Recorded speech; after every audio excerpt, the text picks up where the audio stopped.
Eu vou falar de outro Botafogo e São Paulo, que nós ganhamos, naturalmente, do Campeonato Nacional, chamado, o Campeonato Brasileiro chamava-se Nacional, 72.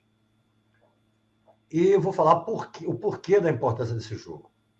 O Campeonato de 72, os times eram divididos em 4 grupos, 2 de 6 times e 2 de 7, aquela bagunça de sempre. Classificavam-se 4 para a segunda fase. Aí, 4 de cada grupo. E aí formavam-se, pegavam-se 16 times, dividiam-se em 4 grupos de 4, e só o primeiro passava para as semifinais. Aliás, semifinais, 2 jogos de times diferentes, né? Era jogo único para cada time. E depois a final também seria jogo único.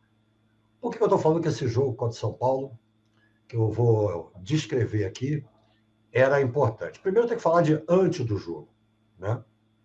A situação estava o seguinte: no grupo do Botafogo, o Corinthians estava em primeiro, Atlético Mineiro em segundo, Santa Cruz com 19 pontos em terceiro, e Botafogo e Nacional de Manaus com 15 pontos cada um. E a Portuguesa de São Paulo na lanterna com 10.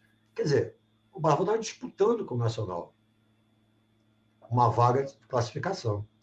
E naquela época, ele estava sendo chamado, né, pejorativamente, de alegria do Nordeste. Porque naquela época, os times grandes de Rio, São Paulo, Minas, Rio Grande do Sul, quando iam para o Norte ou Nordeste, jogavam quase todas as partidas no Nordeste, porque eram atrações, porque tinha renda e tal. O Botafogo, por exemplo, jogou só 4 partidas em casa, todas contra times grandes, 4 em campos neutros, porque estava América, Flamengo, Fluminense e Vasco, e 17 fora de casa, todos no Norte e Nordeste. E tinha perdido para o CRB de 3-2, para o Vitória da Bahia de 1-0, e para o Santa Cruz, que estava fazendo uma boa campanha, de 3-2. Havia ganho do Náutico 2-1, empatou com o Bahia lá, ganhou do Sergipe de 1-0, mas era chamado debochadamente de Alegria do Nordeste. Até que no dia 11 de novembro de 72, houve esse jogo contra o São Paulo. O Botafogo entrou com Cal, Mauro Cruz, Scala, depois o Osmar entrou no intervalo, depois eu explico por quê. Volta em si, improvisado de 4 zagueiros, o grande Marinho Bruxa, com 20 anos de idade, 21, ele estava vindo do Náutico, o Botafogo em 72, né? O meio de campo com o mágico Ney Conceição e Carlos Roberto, o ataque Zequinha, Ficha, Jairzinho e Dorinho, e o técnico era o Leônidas. O jogo começou muito disputado, os 2 times na frente, tal. Mas o Botafogo foi o primeiro a perder 2 chances de gol, logo no início do jogo.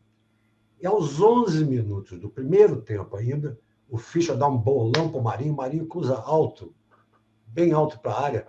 O Jairzinho, que não era nada alto, mas tinha uma impulsão gigantesca, subiu, cabeceou por cima do goleiro e Botafogo 1-0. Aí um pouco depois, 21 minutos, uma jogada do São Paulo, um lançamento para o teto, que parecia impedido, mas não dá para afirmar nada. Na televisão não dá para ver, e muito menos eu, que estava no estádio, lá atrás do gol do Botafogo, não dá para ver mesmo. O Cal ainda se jogou nos pés do teto, tirou a bola dele, mas a bola sobrou o grande jogador, Pedro Rocha, uruguaio, seleção uruguaia, a grande estrela de São Paulo, em 72, empatou o jogo. Ainda no primeiro tempo, aos 29, o Zequinha cruza uma bola alta para a área, o Ficha, marcado por 2 zagueiros, disputa com eles, mas ninguém dos 3 toca na bola, e o Dorinho mete-lhe um sem pulo e dá uma varada para fazer 2-1 Botafogo. Mas ainda no primeiro tempo, aos 34, há 4 gols seguido. Uma jogada pela linha de fundo, cruzamento para o teto e gol de São Paulo. Aí o Leão ainda sacou que o Scala, que era um zagueiraço, inclusive, veio do Internacional, foi da seleção brasileira, e o Mauro Cruz ali na direita, a defesa do Botafogo estava falhando muito, mas o ataque estava jogando muito bem. Então ele tirou o Scala e botou o jovem Osmar, que foi convocado para a seleção olímpica, seria até para a seleção principal, mas por causa das Olimpíadas, falou, não, deixa ele aqui na Olímpica, que a gente vai precisar dele. Acabou machucando o pé, não jogando. Numa porta de elevador, se não me falha a memória.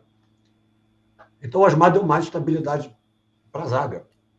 E logo aos 13 minutos, uma linda jogada do Botafogo, uma tabelinha tudo de primeira, Dorinho para o Fischer para o Jair driblou um zagueiro e chutou cruzado na trave, no pé da trave direita do Sérgio, goleiro do São Paulo, e a bola sobrou para o Zequinha, vral, 3-2.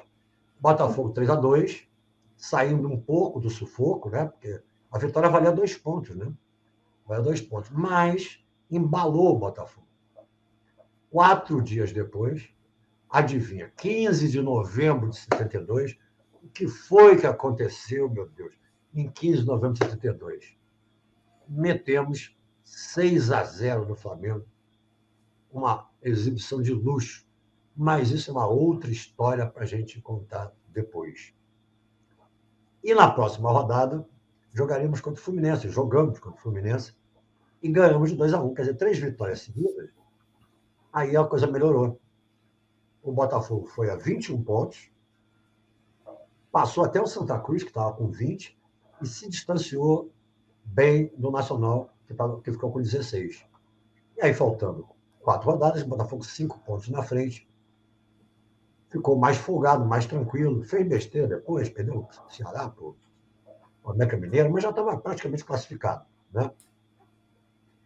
Então, a importância desse jogo em fazer com que o Botafogo subisse, o Foguete classificou-se, foi para a segunda fase, classificou-se primeiro, uma história que o Edu já contou, no grupo dele, empatou com o Grêmio lá, ganhou do Santa Cruz 4-1 aqui, e ganhou do Santos 2-1, e foi para a semifinal contra o Corinthians, no Maracanã. História que o Edu já contou. E ganhamos 2-1, fomos para a final com o Palmeiras, lá em São Paulo, jogo único também, o jogo foi em São Paulo, porque o Palmeiras tinha mais pontos que o Botafogo, e precisava apenas do empate para ser campeão. E foi o que aconteceu, 0-0.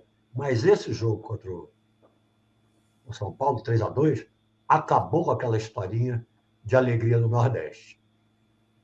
Tristeza dos paulistas, né? Que São Paulo, Santos, Corinthians perderam para a gente. E o Palmeiras não ganhou.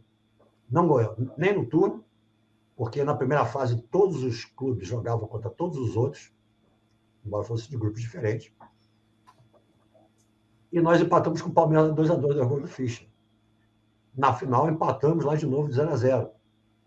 Então, o Botafogo deixou de ser a alegria do Nordeste e por muito pouco mesmo, não foi campeão, porque no finalzinho do jogo contra o Palmeiras, o Fischer perdeu um gol feito.